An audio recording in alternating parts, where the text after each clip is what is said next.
अस्सलामुअलैकुम दोस्तों, आप लोग देख चुके होंगे कि अजमेर शरीफ दरगाह के अंदर शहाब को लेकर क्या कुछ हुआ है। लेकिन अभी तक बहुत बुरा होने जा रहा है। लोग अभी तक लगातार कमेंट कर रहे हैं। कुछ लोग शहाब को गलत बोल रहे हैं तो कुछ लोग खादिम साहब को गलत बोल रहे हैं। और मसला यहाँ तक आ चुका है, अहले हदीस और सुन्नी तक मसला आ चुका है। लोग कंफ्यूज हैं कि शहाब भाई क्या हैं, यानी मुसलमानों के अंदर कुछ इख्तिलाफात देखने को मिल रहा है। इसीलिए शॉर्ट में क्लियर करूंगा कि सुन्नी और अहले हदीस में क्या अंतर है और सही कौन है। साथ ही साथ ये भी पता चलेगा कि शहाब भाई क्या है, सुन्नी या अहले हदीस, ये भी पता चल जाएगा। और लास्ट में ये बताऊंगा कि अजमेर शरीफ दरगाह के अंदर शहाब को लेकर बवाल क्यों हुआ और किस तरह आइंदा वैसे बवाल होने से हम मुसलमान लोग बच सकते हैं। शॉर्ट में क्लियर करूंगा। कई आलिम मेरी वीडियोस को देखते हैं, अगर मैं गलत बोलूंगा तो कमेंट में जाकर ज़रूर टोकिएगा। तो आइए सबसे पहले आप लोगों को बताऊंगा कि सुन्नी किसे कहते हैं और सुन्नी सही है या गलत है। देखिए, सुन्नत पर चलने वाले, सुन्नत पर अमल करने वालों को सुन्नी कहते हैं। मतलब सुन्नी खुद को कहना कोई गलत नहीं है। और अहले हदीस किसे कहते हैं? हदीस को मानते हैं, हदीस को पढ़ते हैं, हदीस पर अमल करते हैं, सुन्नत पर अमल करते हैं, कुरान और हदीस पर चलने वाले को अहले हदीस कहते हैं। यानी खुद को अहले हदीस भी कहना गलत नहीं है। और सुन्नत को पता करने के लिए, सुन्नत पर अमल करने के लिए हदीस आपको पढ़ना पड़ेगा। यानी अहले हदीस खुद को कहिए या सुन्नी कहिए, ये गलत नहीं है, दोनों गलत नहीं है। खुद को आप अहले हदीस कह सकते हैं या सुन्नी भी कह सकते हैं, लेकिन गलत वो है जो खुद को सुन्नी या अहले हदीस कहकर हदीस के खिलाफ काम करते हैं या सुन्नत के खिलाफ काम करते हैं, वो गलत है। अब आइए शहाब भाई क्या है। देखिए, अगर शहाब भाई हदीस को मानते हैं, हदीस पर अमल करते हैं, हदीस पढ़ते हैं, तो इस हिसाब से अहले हदीस कह सकते हैं।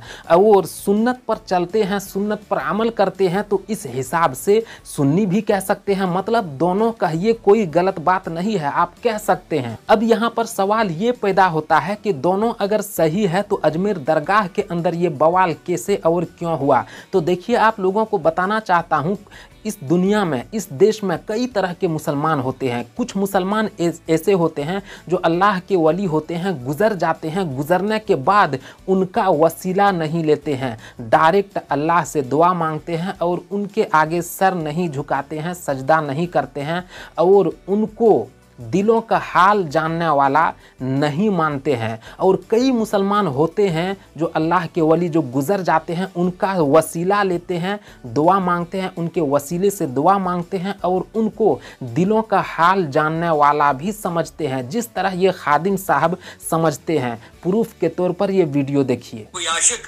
हमारे साथ इस तरीके से पेश आया, जो कुछ भी हुआ उसमें हम भी शौक हो गए।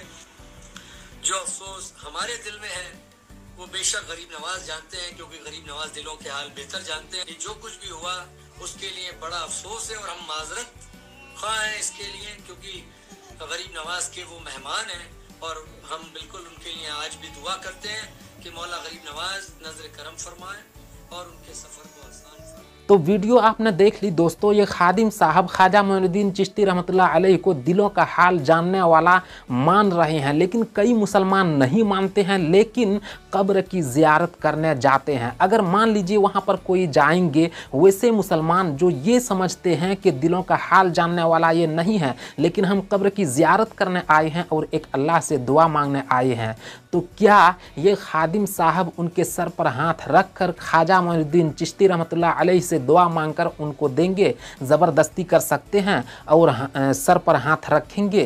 तो बताया जाता है कि शायद शहाब के साथ भी वैसा ही हुआ है। शहाब नहीं चाहते थे कि ख्वाजा मोइनुद्दीन चिश्ती से दुआ मांगें, वो अल्लाह से दुआ मांग रहे थे, लेकिन खादिम साहब ख्वाजा मोइनुद्दीन चिश्ती से दुआ मांग कर शहाब को दे रहे थे। इसीलिए बताया जाता है कि शायद शहाब ने मना कर दिया। प्रूफ के तौर पर वीडियो देखिए, ख्वाजा मोइनुद्दीन चिश्ती से दुआ मांगकर शहाब को दे रहे थे।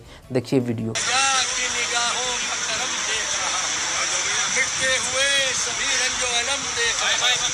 ख्वाजा करम फरमाइए, मौला इसकी मुसीबत क्या हो गया बेटा, क्या तकलीफ है तेरी? अब ख्वाजा करम करेंगे। यहाँ दुआ हम ही करता है, ख्वाजा का संगर, ख्वाजा का मक्कड़ है इधर। दुआ करो नहीं तो जाओ इधर से। चलो आजा बेटा आजा, भाग जाए चल। तो वीडियो आपने देख ली दोस्तों, बस यहीं से बवाल होना शुरू हो गया था।